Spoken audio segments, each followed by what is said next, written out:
Hello, welcome to Smash Hit Sports. I'm Cody, that's Nick, and today we have NFL Draft recap. Nick won the Kentucky Derby pretty much, the NBA playoffs, and then we have to talk about the Kendrick Drake beef because, pop culture, all that shit. But before we get started, make sure to like the video. It's the best way to help the podcast, and then hit that subscribe button so you don't miss a thing. That being said, Nick, let's dive right into the NFL Draft. There was there were some picks that had me genuinely confused, genuinely shocked. There were some teams that I thought did a hell of a job on draft night. What was your biggest takeaways from this NFL draft? Yeah, I feel like most years you have more than like one team that kind of blundered the draft away, or at least just reached more than I think we saw here. I think this was kind of just like a loaded draft as far as just like depth goes. So a lot of teams I think did really well. Let the board kind of fall to them, and the only teams that I think really kind of blundered were the Falcons and, in my opinion, the Jaguars. The rest of the teams, it's kind of just up to your opinion, I would say. But that's my main takeaway. I loved the Rams draft. Obviously the Chargers, Ravens, all the teams I had in my video. I thought the Panthers did great. The teams I didn't mention, but still think they had a great draft, were the Commanders, Steelers, Bears, Cardinals, Colts. And I think that's kind of what your favorite drafts were. Were kind of in that range for me. Yeah, I really like the Colts. Latu, in my opinion, is the best pass rusher in this draft, especially if he stays healthy, which that's the big if. But if you're going to get the best pass rusher in the draft at 15, I'm okay with that. I love what the Steelers did. They got two gritty ass offensive linemen, and you can't go wrong with that. And then they got Wilson from Michigan, and I think that's a big pickup for that offense. Give Yeah. Russ or Justin Fields weapons, whoever ends up winning that starting job. I'm still not convinced it's going to be Russ, but there have been some wild like picks. I kind of get the Bo Nix pick just because if you didn't draft Bo Nix, like who was going to be your starting quarterback for the Broncos? But I don't think Bo Nix is a competent starter. So you've now just kind of locked yourself in with Bo Nix and then the terrible contract of Russell Wilson that you still have to eat for the next like 3 or 4 years. I think the Broncos legitimately may be one of the worst one of the worst teams in the NFL over the next 3 years. Like if you were to take their total record over the next 3 years, I think they're terrible because they're not going to be able to sign anybody because of all the money that's tied up in the Russell Wilson deal. And I don't think Bo Nix is that guy. That's my thing, Cody, is that I don't hate that pick really, because if you know that you're in a position like that and you completely fumbled your future by signing Russell Wilson and then just getting rid of him, honestly, I feel like it was almost worse to get rid of him and just eat his contract. But I think if Bo Nix isn't bad, and I think it's very possible, if you told me in 2019 he'd be the 12th pick, I'd probably be like, I don't know. I'm not. I'm seeing he's very raw, but he has developed into what I think is a prototype pocket passer who's aware, really smart, and can scramble. I think he could absolutely work, and if he does, then it was the Broncos saying, like, it's either we hit on a quarterback or we're bad for 3, 4, 5 years, especially with the upcoming quarterback class that a lot of people aren't excited about. So I can rationalize that more than I can rationalize what the Falcons did, which is like, well, we wanted to get our guy now so that in 4 years we're like ready, because we're not going to be able to draft quarterback in the next 4 years because we're going to be winning the division. It's like, first of all, it'd be so funny if it doesn't happen, and it's a statement like that that makes me think it might not happen. And two, you drafted an injury-prone guy who's going to be 28. And I can guarantee you there's going to be a quarterback in the next 4 years that goes in the 10 to 20 range that you could get that's going to be really good. This isn't something you needed to do because you have Kirk Cousins. You just paid him $1 million. Yeah, I like Michael Penix a lot. I'm not shitting on I Michael love him. Penix, the Yeah. player. That terrible pick by the Falcons. Absurdly terrible. And I understand like them trying to justify it. I don't see it at all. But there were 6 quarterbacks taken in the first round. How many of those guys do you think actually get second contracts with the team that drafted Yeah, them? so this is a discussion I was having with some of my buddies, because you can guarantee that more than one will be a bust, right? If there are Yeah. 6 in the top 12, it's like I would be floored if 5 of them, especially because we're entering an era of defensive dominance in the NFL because they've kind of figured it out. And so these young quarterbacks, like if 4 out of 6 end up performing, that's a huge win. But who are the 2 that aren't going to perform? It's hard to say. The cop out answer is Nix and Penix.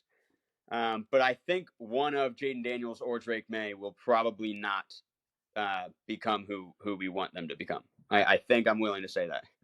I don't know who. Yeah, I honestly, I think it's closer to like 2 or 3 end up getting that second year deal or that second contract with the team that drafted him rather than like 4. Like McCarthy is in the best spot, but I know that you have questions about his talent, and I Well, think they're he just feels warranted. like a Daniel Jones pick, kind of. Yeah, That's which all. he could get that second contract Like just if he gets because. the second contract, I wouldn't be willing unless he Yeah, balls out, right? But if he kind of has the Daniel Jones arc, and he gets that second contract, I'm going to be looking at him as still a bad pick, kind of thing, yeah, and then right? I wouldn't be shocked about if Jaden Daniels or Drake May, like if either one of them, because Daniels is in an okay spot in Washington. The Patriots have no weapons. Drake May's footwork, like if it can be improved, I'll feel better about him. But like he's erratic at best, like has all the arm talent in the world and can get it done. He could be a great pro, but it's not for certain. And then Jaden Daniels, this is a guy who he was throwing touchdown passes to Brandon Ayuk. Like he's been in college forever, and it took LSU, who had 2 top 25 wide receivers drafted in this class, and Malik Neighbors and Brian Thomas, for him to have a breakout season. I don't know if I truly believe in Daniels. And like the talent is there, but can he stay healthy? Because he took some big hits last year. No, well, he gets I hit don't like a know. I rag wouldn't be doll, shocked if Cody. it was like, what'd you say? He gets hit like a rag doll. Like Oh, his yeah. body, the way it moves is not how your body's supposed to move. He's like one of the skeletons that you have in your science Yeah. class. That's just it's like how is it contorting this way? So that worries me. But he's made it this far, so Yeah. He um, looks like the inflatable things outside of car dealerships when he gets hit. He's like, yeah, whoa, it's fuck. it's it's probably how I would look when if I were to get hit. Fair. Is how he looks. Um, but again, like what my buddies and I were struggling with is how would you define a bust? Because there's a world with the expectations that are handed to Caleb Williams right now and the offense he's been given, where you could define him as a bust, even if he has a decent career. Which I think, Mhm. like, the odds of Caleb Williams going out there and having a Zach Wilson career are slim to none, right? I Yeah. think we're all willing to say that he is just way too talented and confident and has this great system. But what if he goes out and is sort of like Derek Carr, where it's like, he's making plays, he's winning games at the end, but it's the Bears and it's just not that competent of an organization. They don't develop quarterbacks that well, and he doesn't really win that many playoff games. He doesn't get the Bears to that many playoffs. Some injuries. Maybe he gets an MVP vote in one season, but overall, he's just not one of those top 10 guys. Some people were saying, well, that he'd be a bust. And for me, it's like, how do you define it? Because I think that, like, yeah, the Bears probably wouldn't be thrilled with that, but technically speaking, if he's like the 11th best quarterback in the NFL for a bunch of years, how is that necessarily a bust? Your top half, you know? Yeah, and I think especially for the Bears, they've never had a 4,000-yard passer. Like Caleb Yeah, and Williams he's probably going could to do it this year. do that in year one. Like I think that's close to what his line is set at for his passing yards. But in all honesty, like I think the bar is a little bit lower for Caleb Williams just because he's the Bears quarterback, and if he is even That remotely depends. competent, it'll be like one of the best quarterbacks they've had in franchise history. It depends on Um, who you're talking to, because I think the Bears fans themselves might see some throws and some plays this season where they're like, this is the best quarterback we've ever had. Oh he's yeah. he's him. Like, I don't even care. But 5 years from now, if the results aren't there, and he's not in that conversation of like, oh, it's Burrow, Mahomes, Lamar, Josh Allen, Caleb's not in that conversation, then I think the media is going to be like, well, is he a bust? Whereas Bears fans are like, he threw for 4,500 yards. He's the best. Like, he could have my children. You know what I mean? So it just depends on who you ask. So let's talk about our teams a little bit. As a Bengals fan, I'm not thrilled with the draft, but I thought we did okay. I liked our second and third round a lot more than I liked our first round pick. Mims is unbelievably talented, an unbelievable talented offensive tackle. He has the frame, 6'8", 340 pounds. The problem is he played 8 college football games. Like Yeah, that's just such a yeah, small sample size. So he's a now was he? developmental guy, right? Like, he's like 6'8", Yeah. 350. He's a guy that you just hope turns into a Now tank I of a left tackle. I will say, in the 8 games he played, he did not allow a single sack. Like, he was outstanding, but you played for Georgia. You had all the help around you. Can you be that for a Bengals team that this Bengals team throws the ball as much or more than anybody else in the league? They're going to have to. So I'm interested to see how that works out. The good news is we signed Trent Brown to a 1-year deal, so he won't have to start right away. And then I love the defensive tackle picks. We got the guy from Michigan who is an absolute stud. Loved that pick for us. Eric All, the tight end from Iowa, I think could be a good. We have Mike Gesicki, who we signed to a 1-year deal, so that could be a piece that like slides into a starting role. I feel pretty good about it. All in all, like wasn't my favorite draft the Bengals have ever had, but I feel better about this first round pick than I have about a couple in years past. So we'll see how it Yeah, goes. I agree that I think it was like a draft where it's fine. You're gonna look back and have like one or two guys where you're like, oh my god, they panned out, didn't they? Huh? Mm-hmm. And then some guys that you're like, well, whatever. It was a waste of a pick, but whatever. We'll see who that is. But again, you went D tackle second round, D tackle third round, just really trying to replace DJ Reader. You went double tight end in the late rounds. I really like the Josh Newton pick in the fifth. I think he's Mm-hmm. has potential to be a big steal. We'll see about Mims. Jermaine Burton, I think he Yeah. was like picked high, but is Mm-hmm. also the type of guy that could thrive with Burrow just stretching the field. So I don't Yep. hate And that pick. yeah, and he's going to get some reps right away because we haven't brought back Tyler Boyd, so that third wide receiver spot is open. And I know we had Yoshi Voss that we used a little bit last year, but it could be Burton. What were your thoughts on the Ravens? I know they got your boy Wiggins, who They got my boy, that boy and Wiggy, who your cornerback one, a freak speed athlete, and it fits a position of need. But the rest of the yeah, draft, I mean, I thought the Ravens drafted pretty well, but that's what the the Ravens do. They Ravens. draft well. I They think do a the hell of a Ravens job. draft well. Yeah, they always draft well because they let the board come to them. It feels like every year they have their big board, and then there's a guy 30 spots, higher than everyone else that's just available. And Eric DeCosta is like, I can't believe he was there. TJ Tampa was like 70 spots below where DeCosta thought he would go. So him and Nate Wiggins, who Nate Wiggins as a Clemson fan was the best cornerback that I've really ever like watched intently in my life. Because again, Mhm. I haven't like been glued in. It's hard to see when you're watching TV and like NFL Red Zone. Like you can't see the corners. You have to watch film. But with Nate Yeah. Wiggy going to the games, watching Clemson film, I was just enthralled, dude. I mean, and people were like, he's too small, he can't tackle. He just doesn't. He didn't try that much against the run, but I think it's because Clemson's defensive line was so good and has been so good that he was like, I'm just the cover guy. I'm the lockdown. I'm the shut down guy.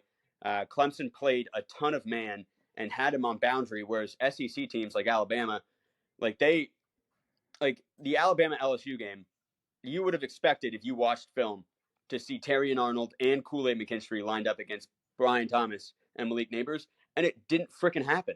Like there were like 5 reps all game, and that game had so many points, so it's really confusing. But with Nate Wiggins, what you see is what you get. He was lining up against the best receiver for every team and shadowing him. And again, I thought he could have been a top 10 pick to get him at 30. I'm pumped. Rosengarten out of Washington. and Isaac out of Penn State were kind of like, I would not be shocked if they just don't turn into something. You saw it, like the Ravens picked David Ojabo out of Michigan, and he just hasn't done anything. He's had some injuries, but it's like, I don't think the Ravens are great at drafting edge rushers. I think they're better at signing some vet guys like Clowney and Van Noy. So I'm not that much of a believer in Isaac. Rosengarten didn't allow a sack, but he got crushed by the Michigan defensive line in the championship. And I remember watching that, like, wow, this Washington O-line, especially the right tackle, is getting burned. And that's Rosengarten. However, the other film looks fantastic. So Tez Walker, love it. Tampa, love it.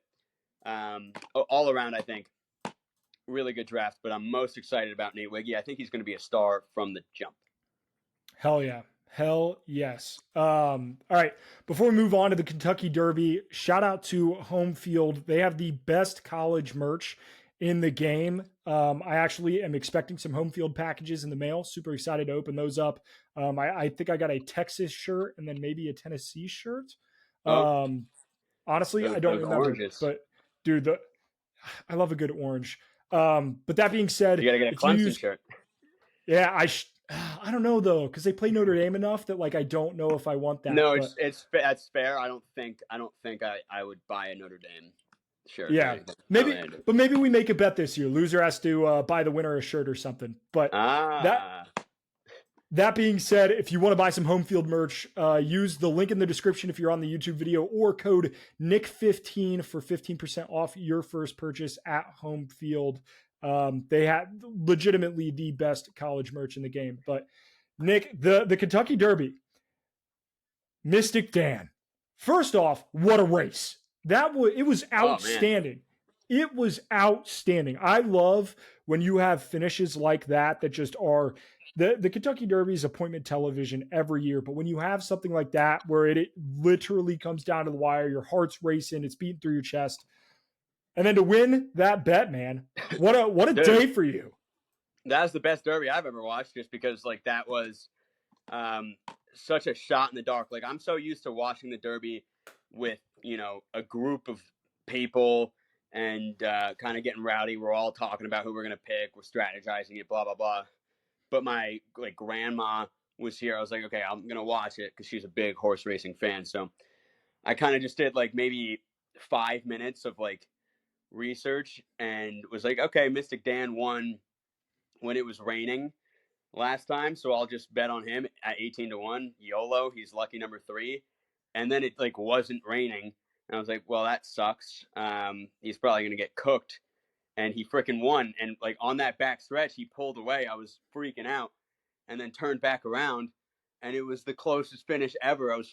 Man, that was just nuts. But I did flex that. I picked that and told everyone that I picked it before the race happened, which is not something I do often. I was going to say, I saw it on Instagram and Twitter beforehand. So I was like, Nicky picks, feeling confident here. Yeah, I was like, guys, Mystic Dan, he's going to do it. And it wasn't for valid reasons, but I did victory lap the hell out of that, because it's not every day that I even post a pick before a game or a race like that. So that was really cool. I loved it. Who did you pick? Yeah, I had, God damn it. What was the name? It started with an F. Forever Young. Forever Young. Yep. I had a little bit on Forever Young, and I had a little bit on Catching Freedom. And they ended up at the front of the pack, but they did not take it all. And I don't do the exacticas and all that stuff. I just like picking a winner. And I couldn't do it. I couldn't get it done. You win. I know you win some, you lose some. A lot of people that were texting me were like, I'm on Sierra Leone, who was a half of a millisecond behind Mystic Dan. So it was crazy at the end looking at that picture before they called it. We were freaking out in the group chat. Before we get into the NBA, SeatGeek, use promo code SmashHitSports to get $20 off your first ticket purchase at SeatGeek. If you're going to the NBA playoffs, if you're going to any baseball games this summer, I mean, it's nice out. The weather's feeling great, at least here in the Midwest. I'm sure it's the same for you, Nick. But get your ass to a baseball game, $20 off. There's no excuse to do it. Use code Smash Hits Sports. But Nick, playoffs. NBA round one is over. There were some series that were just gas. There were some series that came down to the wire. Mavs Clippers was great. I don't think Magic Cavs was great basketball, but it did go 7 games. Sixers Knicks was an outstanding series. But round one, and honestly, the first 2 games of round two, Anthony Edwards. Is Anthony Edwards the fucking best basketball player alive right now? Because he might be.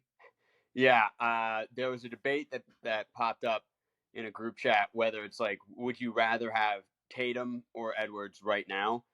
And it was pretty split because I think, like for me, it's really tough because what Tatum was doing at age 22 was pretty much the same, where he took like LeBron to 7 games, I think in the Eastern Conference Finals, like at 19, right, or whatever. So yeah, it's tricky, but he is stepping up pretty consistently and has this aura to him, this swagger, this confidence. And I mean, the Nuggets were like this super team. They can't figure it out. So I think you might be onto something, but I'm not so sure. The Clippers they had Paul George, they had James Harden, they had Russell Westbrook. And when you look at a lot of these teams, like the older teams seem to have fizzled out in round one. Are we transitioning to a new period in the NBA? Because like, Yeah, I think so. Because you saw it with the Suns as well and the yeah, Lakers.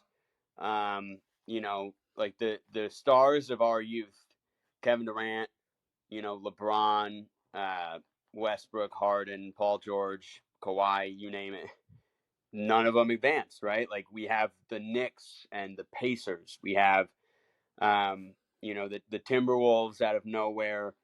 It's just kind of wild to see the Thunder, right? They're so young. yeah, Um, and it's interesting because, in my opinion, the NBA is in a weird state where like the talent is at the highest level that it's ever been at. Um, and it's one of the reasons why like this next draft class that's coming in, I think is not really set up for success. Like set up for success, sure, but set up to become an all-star, I don't know, because look at every year the all-star snub list is getting crazier and crazier where you have guys that would have made it as a starter in 2008 are just not doing it. Like Sabonis averaging a triple-double and he's just a snub. Trae Young's a snub. Butler, mm, De'Aaron Fox, like it's hard for me to look at this draft and say there is a bona fide all-star in here, but we might see some of these older guys like your LeBrons, your Durants, your Currys kind of dwindle off and open up some spots for some younger guys. So I think the NBA is probably in a little bit of a transition right now, and we're witnessing it firsthand. yeah. I'm really excited for these second round series. So let's talk East. We have Knicks Pacers. We have Cavs Celtics. I'm gonna be honest. Cavs maybe win one. Like, Yeah, there's no way the Celtics don't win that series in 4 or 5 games. yeah. The Celtics are prone to have like a weird game, and like you saw it against the Heat where they just, you know, like the Cavs are good enough to kind of shoot the lights out for a game. I don't see a sweep coming, but the Celtics, you know, it's one of the best rosters I've ever seen. Where it's Holiday, Tatum, Brown, Derek White, Porzingis. That's insane off the bat because Yeah. Derek White is playing like he would be the Dude, number one Derek White option is on playing another team. out of his mind. He's This playing year, so like well. you throw him on the Wizards and he's the best player on the Wizards, Oh, and yeah. he's the fifth. I don't know. I guess Celtics fans would probably say Holiday's the fifth option, but even then, Holiday, you throw him on the Wizards, he's probably their best player. So it's crazy how stacked that team is, and it's interesting looking at the West, like who could take them down. I don't know, but we'll just go through these series for now, right? We'll get there when we Yep. get there. Yep, for sure. Knicks Pacers, I'm pretty excited for that game. Came down to a wire last night. Jalen Brunson put up 40 in that game. He has absolutely carried this Knicks team. And I saw people on Twitter saying that Jalen Brunson has had a better career as a Knick than Carmelo Anthony. I don't know about that, but God damn it, this is fun to watch. And as college basketball fans, we get to relive this Villanova team that was so damn good with DiVincenzo and Josh Hart and Jalen Brunson. Yep. This Knicks team is fun. As a Pacers fan, I think we got a shot though. Like I truly, we pushed them hard in Madison Square Garden, game one of this series. I think the Pacers truly, if they can win game two, come back, like, split the road games and come back home, I think the Pacers have a legitimate shot to win this series. Am I crazy? Am I a delusional fan? I don't think so, because you saw how close game one was in Madison Square Garden. Like the Knicks are playing really good, like fourth quarter basketball, kind of just like the games are close and they're finding a way to win. I know the Sixers had to pull off some miracles to stay in some of those games, and it still didn't go to 7. One, I want to say, I do think Brunson probably is already a better Knick than Carmelo, which is insane. I think there's a little nostalgia factor there where people are like, well, it's Carmelo, the king of freaking New York. Like, what are you talking about? And I think that's fair, but like you look at career, like if Carmelo Anthony was winning games in the playoffs, scoring 45 points a game, night in, night out, and winning series, I don't know how many series he won in New York, like top of my head, I feel like it could be like 1. I don't know. So Brunson's just masterclassing. I don't think it's all him though. Like, I think like the role players like Hartenstein and guys like Josh Hart, who are playing every minute of every game, are just like Josh Hart won a couple of those Sixers games just because he was nailing threes late because no one was guarding him. I'm super impressed with that Knicks team as a whole, but you look at it from a talent perspective baseline, I don't think the Pacers are really far off at all. I think they match up pretty well, and this could easily go to 7. And if it goes to 7, anything can happen. Yeah, and I hate to think of how the Garden would be in Game 7. I mean, it would just be absolute fucking bananas. Yeah, I think Pacers, like the players in Indiana, would probably eat it up though. There's nothing better than playing in the Garden Game 7. It would be a tough environment, sure, but I don't think that hinders them as much as people think. I actually, when I did my predictions before the playoffs started, I had the Pacers in the Eastern Conference Finals. That was my bold take. I think I also had the Suns in the the Western Conference Finals. Well, fair. Yeah, Can't win them all. Like I wasn't, and like maybe against the Clippers. Like it's done. I'm dead. But I liked the Pacers odds. I really did. So. Yeah, I gave it a Google. Melo has won 2 playoff series. Well, sorry, he's won 1 playoff series. Yeah. In New York, he's won 7 career playoff games. Brunson's already got that beat. Yep, he got swept in 2010, 2011. They won 1 game in 11-12, and then they won 6 games in 2012, 2013. Yep. So no, that's crazy. Like that doesn't surprise me. He was awesome to watch, but it's different. Like those Knicks teams weren't looked at as contenders really ever. It was just like, oh, it's Carmelo and it's awesome to watch. I love Carmelo, blah, blah, blah. This is a Knicks team that actually could right now make the final, like they could do it. Imagine if they had a player of what Julius Randle is getting paid, but actually on the court, because like Randle's hurt, that sucks. It is what it is, but I also think he's overpaid. If they had a guy of that salary level, like in New York with this team that they currently have, I think they're like a legitimate threat. I don't think they're a threat to win the title. Like a Pascal Siakam on New York. Yes. Yeah. Like I think they would be a legitimate threat to win the title. I don't think they are this year because they're going to have to go through Boston and they're going to have to go through whoever comes out of the West. But this is a good team. And I hate to be the guy to be like, oh, the NBA is better when the Knicks are good. But like, there's an excitement to it. Like there's a buzz to it. People are talking about it.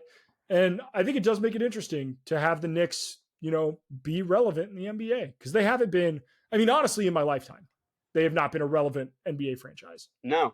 They this is a legitimate era for the Knicks that I don't think, like, I've heard some people say that this season and maybe next is their window, but I don't think it's a window where, like, 2 or 3 years from now, I think they could make it to the second round pretty easily, or like sneak back into an ECF. I think title wise, it might be now or never kind of, but you never know. Like, I look at the Wizards, who, like, some of my friends are from New York, and they're like, well, the Knicks are the most pathetic franchise ever. And it's like, well, what a Eh, blatant lie, dude. Like, as a Wizards fan, it's been absolute torture. And that, like, the only thing that they had on me is that the Wizards had that little era, that like 2-3 season playoff runs where yeah. they almost made it to the conference finals. But guess what? They didn't make it to the conference finals, and they haven't made it to the conference finals since 1978. Yep. That's a long ass time, the longest drought in professional sports. It's insane. Um, yeah. Moving on to the West. Let's do Mavs Thunder before we get to Nuggets T Wolves. Mavs Thunder. I love this Thunder team. I love this. First off, get rid of the fucking commercial. All right. SGA, Oh my Chet, god. I'm tired of seeing it. I'm tired of seeing the commercial. I would root for this Thunder. Like, I want the Thunder to win because it's awesome. Oklahoma City, like, a young team. They like, it's like they don't know that they're not supposed to be here. But I like the way that they play. I like their head coach. I think he's going to win Coach of the Year. I love this Thunder team. I think they have a legitimate shot to beat the Mavs. I know the Mavs were favored when the series opened. Now it looks like Oklahoma City's the favorite, but who do you have in this one? Because I truly think this might be the closest series in round two. Yeah, I think I have to go with the Mavericks, just as far as, like, Luka and Kyrie. Like, when the game gets close, I kind of trust them to maybe kind of pull something out of the rabbit hat, like, just end the game by themselves. But again, the Thunder have some guys like Lou Dort who can match up, and we'll see, Mm-hmm. because that's I think the only series that hasn't tipped off yet. Right? It's game Yes. one tonight, unless it was Boston. Cleveland might not have either, but um, Yeah, neither one has. And I actually think, do they play tomorrow? it's possible because the Cavs Magic uh, Oh, series yeah. went late. Yes. Actually, Boston, Cleveland, Boston's up 8 right now as we Oh, it's speak. on right now. But yeah. Ooh, the more you know. But yeah, so I think I lean Mavericks in like 7. But it is interesting when you look at the West and you look at the NBA standings, which I'll try to pull up right now, but I'm pretty sure the Thunder easily could have been the 3 seed. Yeah. They Yeah. were tied with the Nuggets and a game ahead of the Timberwolves. Easily could have been the 3, and the Mavericks were only a game ahead of the Suns. They easily could have been the 6. So this could have been a first round matchup, 3 versus 6, where I think a lot of people would have been saying, like, yeah, I like the Mavs. But now that it's the second Mhm. round and the Thunder have that 1 seed next to their name, people are saying, well, you got to go with the Thunder. And I think that's kind of just a fallacy to an extent. I do think this series will be really, really close. They are almost equally talented, in my opinion. That's fair. And then Nuggets T Wolves. Timberwolves have taken 2 games on the road in Denver in really a dominant fashion. Like, they beat their ass. Do you think there's Yeah, any yeah. shot that the Nuggets come back? Well, it's so weird because the Nuggets scored like 80 points, and you see them feeding it to Jokic down like inside. Their lowest output of the entire season. Oh yeah, probably in like a couple of years it feels like. But um, like, watching that game without Gobert, seeing how Yeah. hard it was for Jokic to get buckets, seeing how hard it was for Jamal Murray to get buckets, it was like, this team is not prepared for this level of defensive intensity. Now, being a championship level team with a coach that I like and a bunch of winners, right? Like, these guys Mhm. are they have it in their DNA. I don't think they're just going to roll over and lose game 3 and be down 3-0. Like, I think game 3 they know is like, we have to win this one, and I Yeah. think they will. If they do, it's 2-1. the momentum's kind of in Denver's favor a little bit because they know they can win in Minnesota, then it's like a toss-up in my opinion, because if they go up 3-1, you'd have to lean Minnesota. But if it's 2-2, I'd probably go Denver. So I think game 3 is that, like, it almost feels like a game 7 tomorrow. Yeah, super excited for that one. But the I would NBA lean playoffs Timberwolves. I would right now. I have been like, this NBA playoffs has been really good. I'm not typically a huge NBA guy, but the games have been great. The storylines have been great. There's been some really good basketball. There's been some not so great basketball, but all in all, like, it's been great. And it's been cool to watch some of these younger guys like really step up and ball the fuck out. But now, last topic. This is why you listen to the show, because of this segment right here. Which college rivalry has the same energy as the Kendrick Drake beef? Yeah. And I was talking with a buddy of mine at the gym about this. He was saying Utah BYU, and I like that a little bit, with Kendrick being Utah and Drake being BYU. I think, and I'm a little torn on this. I think if you take recency, I think it's Georgia, Florida. I think Georgia is Kendrick. I think Florida is Drake. We're like, whoa. Everybody thinks about the Take Care albums, right? And like, Take Care was awesome, and Views was great.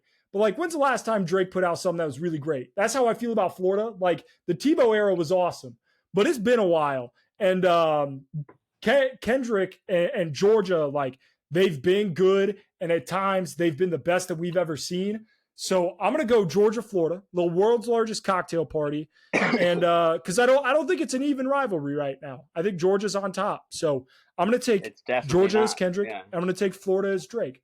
That's my okay. So I'm going in a similar boat with different reasoning.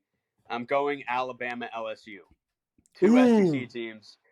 Damn. Okay. Now for me, it feels like it has to be Bama, LSU, because Kendrick and Drake, like, these are probably two of the 3 or 4 most popular, like, they have the most fans out of rappers in the nation. And it's different, right? There's something about the SEC. There's something about Kendrick and Drake. But they do hate each other. But they've had eras, even sometimes at the same time, where both of them are at the top of their game. And I wouldn't say that Drake has necessarily just not been putting out gems, but I think it's like a song or two that just takes over the world, and then some inconsistency where he drops an album and I listen to it, I'm like, well, every song kind of sounds the same and I don't really like it that much. And LSU, 2019 had the best of Bama. Special.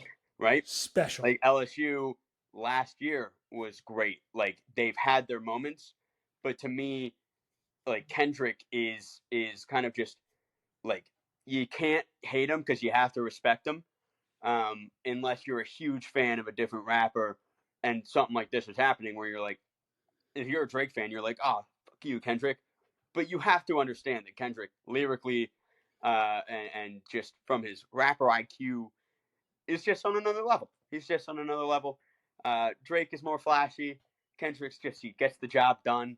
He's Saban. It's just consistent dominance across the decade.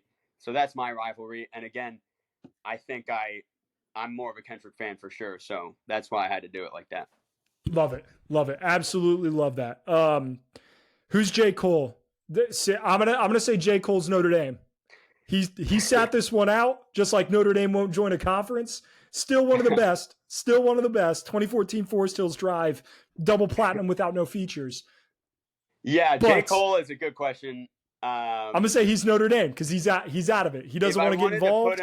If I wanted to make him an SEC team as well, I don't think I can go Georgia there. Couldn't do A&M. Florida doesn't make that much sense. Like, I feel like Ole Miss has had success against Bama, and has been at the top a couple times, but like. And Bama doesn't hate Ole Miss, No, I don't feel like there's a lot of hatred there. Out. It's fine. Yeah, like, no one judging Ole Miss. There's the Kiffin. There's the Kiffin was at Alabama. Like, there's some relationship there. Yeah. Okay. So maybe Ole Miss. That feels a little disrespectful to J. Cole, but it just makes the most sense for if you're talking like the last 10 years. So Fair enough. Fair enough. All right. Well, that is our brilliant take on the Kendrick Drake beef. That being said, if you guys enjoyed this, be a friend, tell a friend. It's the best way for this podcast to grow. So we appreciate y'all. Subscribe, and we will see you in about 2 weeks. adios. Peace.